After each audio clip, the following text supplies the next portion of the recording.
Frères et sœurs bien-aimés de l'Église Famille de Dieu qui est au Tchad, mesdames et messieurs les journalistes, c'est avec un réel plaisir que je prends la parole en ce jour pour vous informer de la célébration prochaine de la dédicace de la cathédrale Notre-Dame de la Paix de l'archidiocèse de N'Djamena.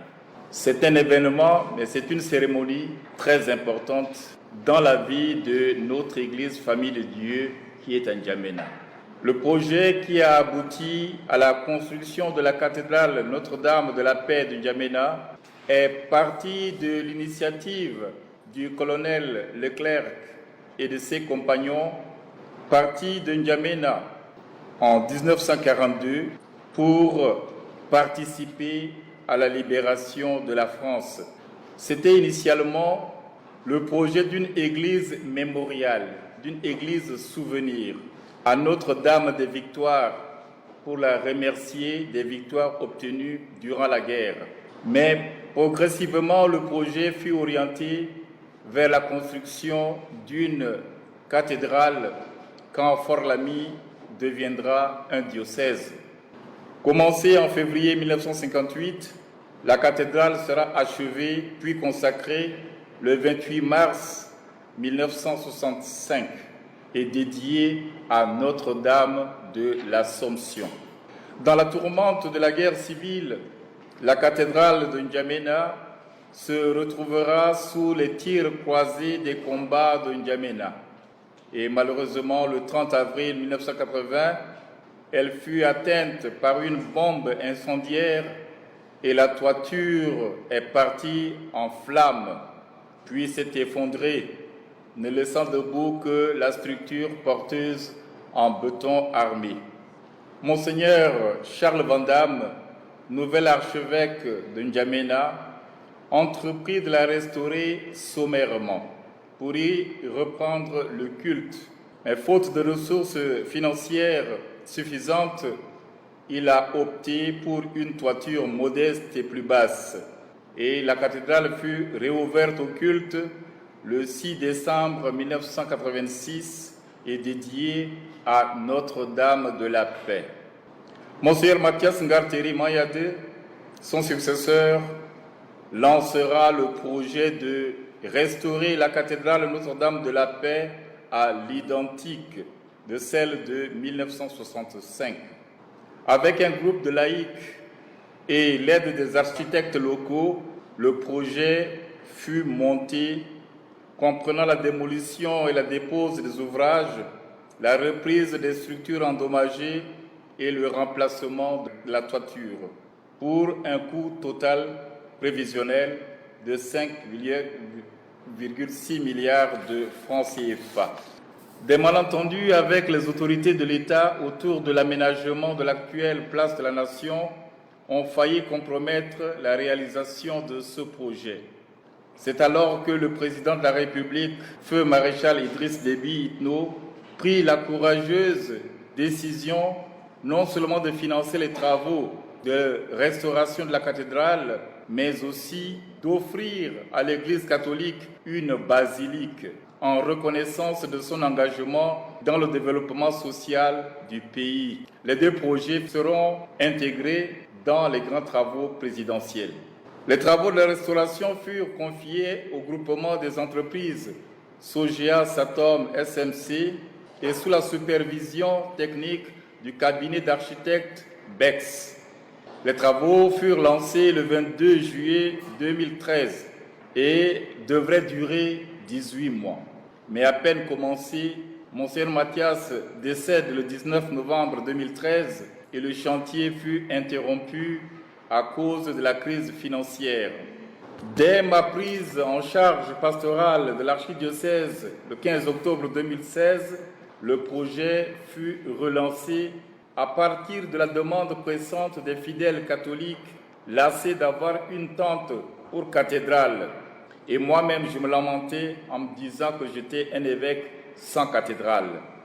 Un comité diocésain de coordination et de suivi des initiatives en faveur de la restauration de la cathédrale Notre-Dame de la Paix fut créé en 2017.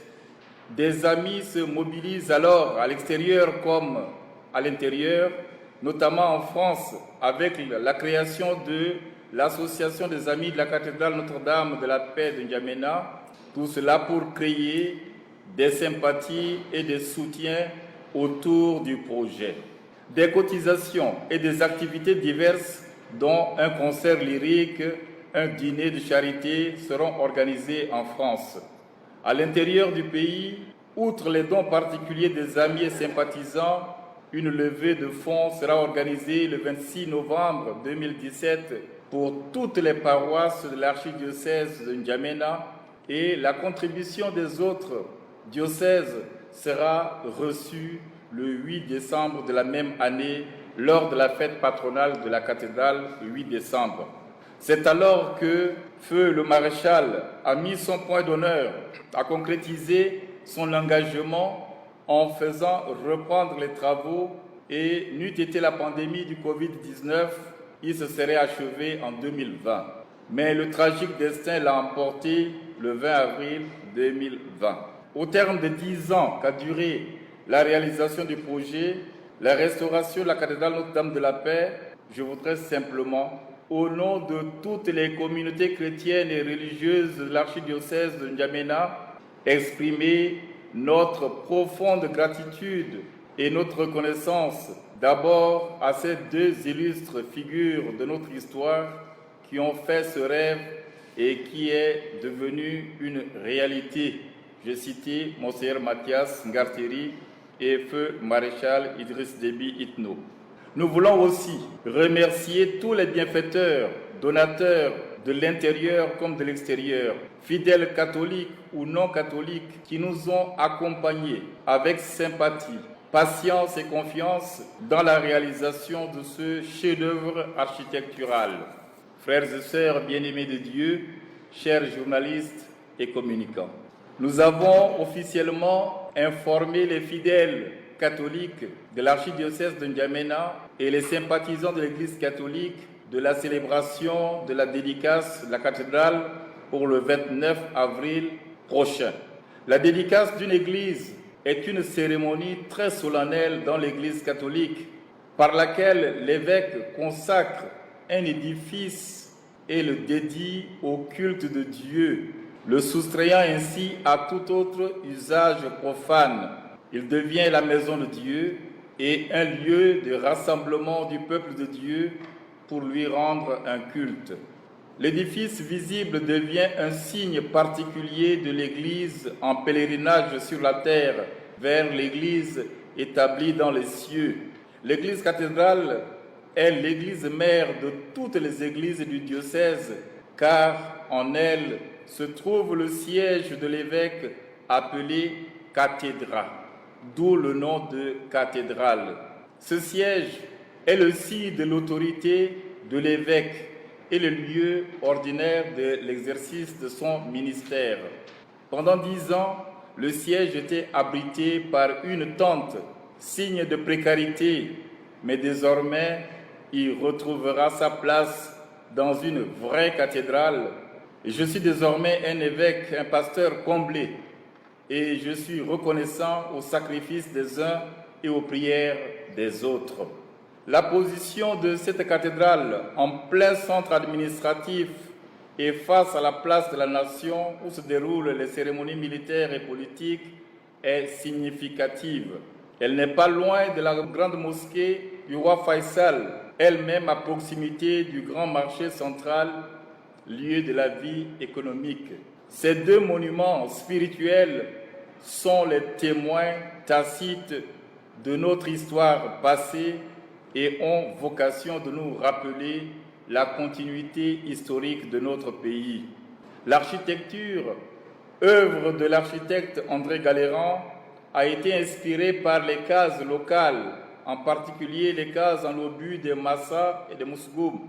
Cette originalité architecturale mériterait bien une candidature de la cathédrale Notre-Dame de la Paix à l'UNESCO comme patrimoine historique et culturel universel. Enfin, permettez-moi de conclure en soulignant que la dédicace prochaine de la cathédrale Notre-Dame de la Paix n'est pas seulement un événement de l'Église catholique, mais un événement de portée nationale. Comme pour la première construction, la restauration de la cathédrale est une œuvre commune et a vu la participation de tous, sans distinction de confession religieuse. Sa réalisation chevauche le temps de la colonisation et de l'indépendance et en fait un pont entre la France et le Tchad. Elle a aussi été le berceau de la prière interconfessionnelle pour la paix au Tchad, initiée le 1er janvier 2003. Le Saint-Père Jean-Paul II, lors de sa visite en 1991, y a invoqué Marie, Notre-Dame de la paix, et a mis le Tchad sous son patronage. Nous ressentirons davantage la dimension nationale et universelle de cette célébration le 29 avril prochain par la qualité et la diversité de toutes les personnes qui prendront part à la célébration de la dédicace. Last but not the least, je voudrais me réjouir particulièrement en cette journée car la déclaration que nous faisons de lancement officiel des préparatifs directs de la célébration de la dédicace correspond jour pour jour au 10e anniversaire du pontificat du Saint-Père François. Au nom de toute l'Église Famille de Dieu qui est au Tchad, je voudrais rendre grâce à Dieu pour ces 10 ans exceptionnels qu'il a passés comme serviteur des serviteurs de Dieu. Que le Seigneur lui accorde joie, santé, force et courage pour continuer à faire paître le troupeau que le Christ lui a confié.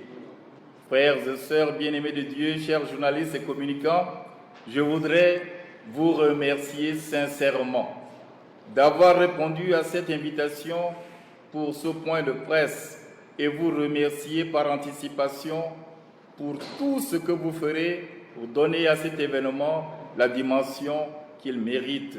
Que le Seigneur vous bénisse, qui vous donne de l'épanouissement dans l'exercice de votre profession.